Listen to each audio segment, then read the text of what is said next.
মহান মে দিবস 2026 খুলনা শিল্পকলা একাডেমি থেকে সরাসরি সম্প্রচার। দর্শক যে যেখান থেকে দেশে কিংবা বিদেশে লাইক কমেন্ট শেয়ার করে উৎসাহ দেবেন, আমাদের সাথে রাখবেন। চলে যাচ্ছে সরাসরি। আজ থেকে প্রায় 150 বছর আগে আমেরিকার শিকাগো শহরে এই মার্কেটে শ্রমিকরা 8 ঘন্টা কর্মঘণ্টা নির্ধারণ করার দাবিতে তারা রাজপথে নেমেছিল। তাদেরকে গুলি করে হত্যা করা হয়েছিল, অনেককে ফাঁসিতে চড়ানো হয়েছিল। কিন্তু সেইখান থেকে আন্তর্জাতিক আইএলও তৈরি হয়েছিল এবং আইএলও তৈরি হওয়ার মধ্য দিয়ে সারা পৃথিবীতে কর্মঘণ্টা সেই শ্রমিকদের ত্যাগের বিনিময়ে 8 ঘন্টা কর্মঘণ্টা নির্ধারণ করা হয়েছিল।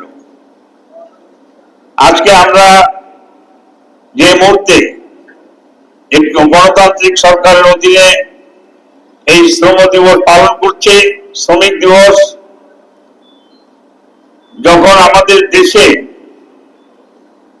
বিগত ফ্যাসিবাদী সরকারের সময় শ্রমিকদের সকল অধিকার ভূলুণ্ঠিত করা হয়েছিল। আমরা দেখেছি এই খুলনায়, আমরা যেখানে দাঁড়িয়ে কথা বলছি, এই খুলনায় শিল্পনগরী বলা হতো এক সময়, কিন্তু এই 17 বছরে এই নগরীকে মৃতপ্রায় নগরীতে পরিণত করা হয়েছে। কলকারখানাগুলি বন্ধ করে দেওয়া হচ্ছে।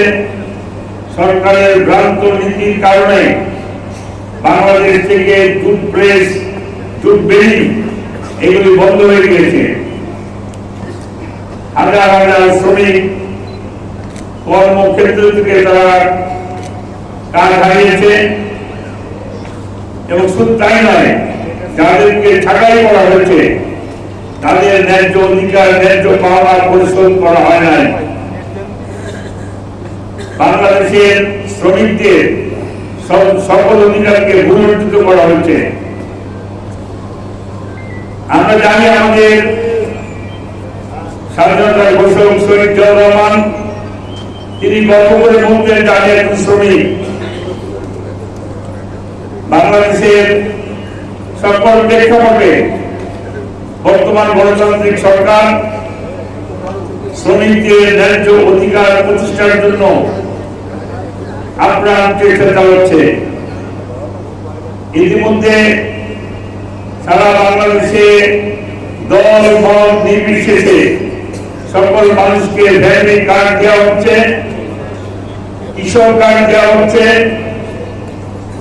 মানুষের সকল অধিকার প্রতিষ্ঠিত করার সার্বক্ষণিক প্রচেষ্টা বর্তমান প্রধানমন্ত্রী জনাব তারেক রহমান অব্যাহত রেখেছেন এবং আমরা বিশ্বাস করি একটি গণতান্ত্রিক সরকারই পারে জনগণের ন্যায়সঙ্গত অধিকারকে প্রতিষ্ঠিত করার।